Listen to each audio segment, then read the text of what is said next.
I'm sure everyone here has lost something, right? So you're all rather familiar with that feeling. I'm going to need you to empathize with me here, please. Because recently, I lost my phone. And now I take pride in being quite the rational person. So naturally, I ended up crying 5 minutes into my search. It took me half the day to find it. It was on my bed, which, by the way, had baby blue blankets, and my phone is black. I do not understand how I was so blind, but I did not find it for half the day. Let's turn, however, our focus to my thought process. Cutting out the intermittent panicking and screaming, it essentially comes down to two main thoughts. Where did it go? And can I ever find it again?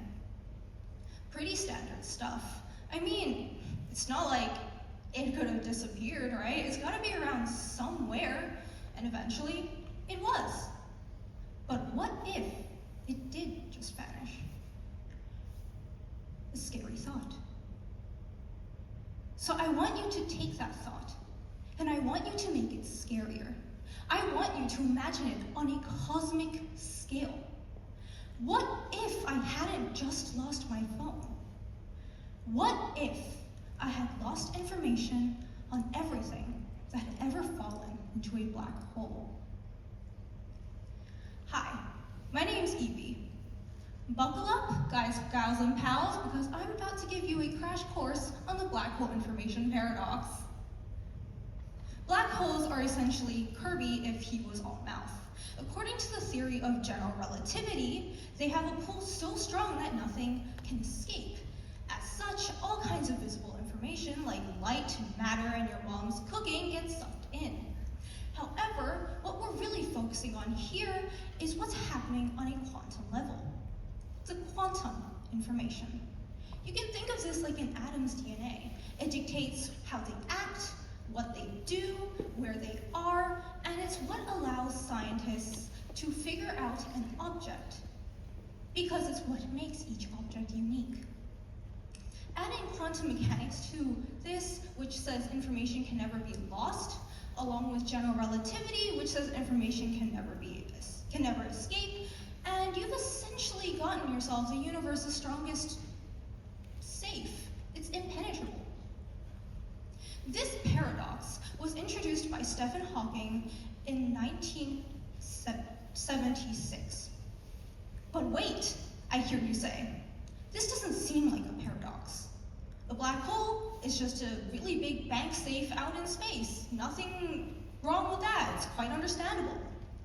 But that's because I haven't introduced Hawking radiation. This was discovered in 1974, also by Stephen Hawking, who did a whole bunch of calculations using a very scary equation, and all of it is really rather complicated, so I'm going to give you guys an analogy. Imagine you had a box, okay? And you have a plush duck. It's a very cute duck.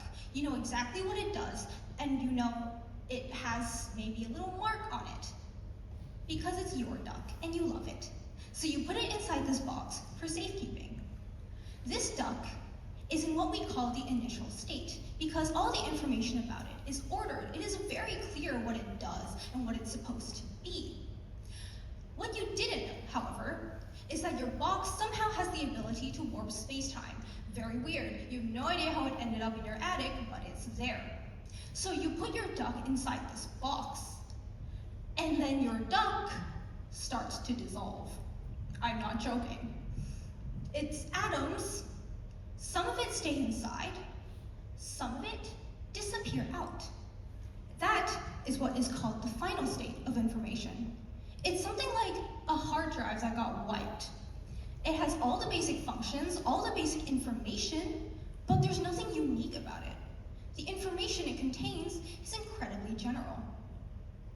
And now, it's so general that we would have no idea it was a duck in there if we just used that information to figure it out. It could be anything. It could be a fruit. It could be a donkey. It could have been that 7 I should have gotten in NYP, damn it. But that is exactly how a black hole operates. It's like someone took a box, right? Someone took that silly, indestructible space-time warping box, threw everything they wanted into it, closed it, duct taped it, chained it up, and let it radiate that final information out, that final state out. And then we chanced along and found it. We have no idea what that final information is. We have no idea what is inside that box, and we can never find out because we have lost the information that would have made it possible to do so. This violates a core principle of quantum mechanics, specifically the wave function. Discovered by Erwin Schrödinger in 1962, it states that the state of a system at one point in time should allow you to find the state of that same system in another point in time. I should be able to look at a supernova and figure out what star it used to be. Just like how your parents can look at your NYP or DP credit report card and figure out whether you've been paying attention in class or not. Black holes clearly did not get this memo. They hide their past. So, do we just give up? Do we let it be? No, we're humans. Sticking our grubby little hands in things we don't understand is an occupational hazard. So physicists continue to desperately try and find an answer. And answers they found. The semi-classical theory by Max Planck in the 19,000s, or the spontaneous symmetry breaking by Louis Nambu in the 1960s, all point towards a way that could possibly allow us to reclaim that lost information. This would revolutionize the field. This would allow for future breakthroughs, and this is what would allow us to have a better understanding of our universe. And that's the end of the science part of my talk. Now, are you guys still with me? Can I get some nods here, please? Because I tried to make this really easy to understand. Thank you very much. Wonderful. So, I'm sure you're all a bit confused, though, because this talk, while highly informative and very, very interesting, I'm sure, doesn't seem to have much to do with our theme for the night. How does the information paradox relate in any way to the theme, to the kaleidoscope that is our lives, to change and to beauty? There has been one key component of my talk throughout, and it's not space. It's not physics either. It's loss. Loss is scary. No one likes it. Losing my phone was bad enough, but at least it was still on Earth. With black holes, that is complete information annihilation. It is gone forever, and that upturns the way we know the world works.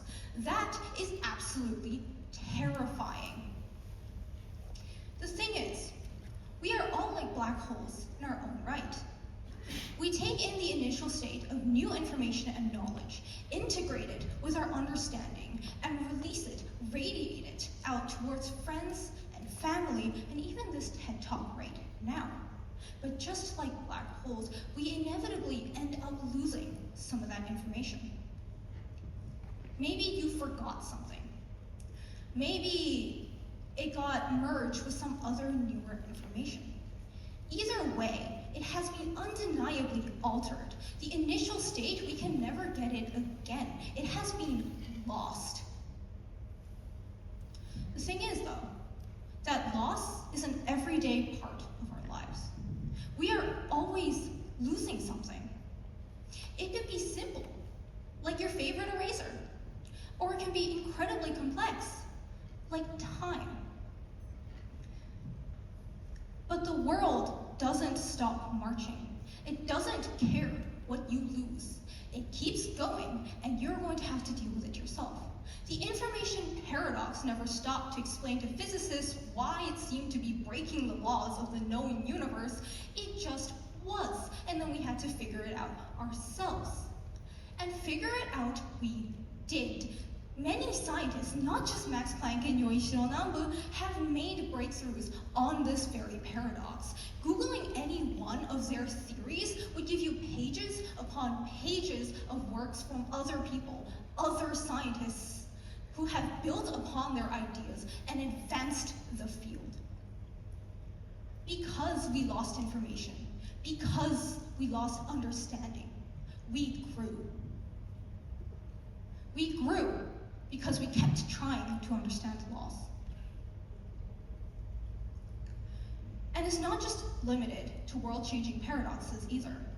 Losing my phone, it taught me to not leave my things lying everywhere in the house. And not seeing it on my highly contrasting bed taught me to actually be more perceiving of my surroundings. I'm still going to lose it somehow, but at least now I know why. I grew even if it was just a little bit. So, if I could ask one thing of you, just one thing of you all today, it would be to change the way you look at loss. Because loss, it's scary. No one likes it. But it can also be an opportunity, a new perspective, a fresh start. There is beauty in loss because we can grow from it. There's beauty in loss because we can learn from it. It is what pushes us to be better, and it is what pushes us to get better. That is why I think loss is an incredibly important part of all of our lives. So please, stop looking at it like it's so negative, because it is a wonderful thing that one day would push you to become the best version of yourself. Thank you.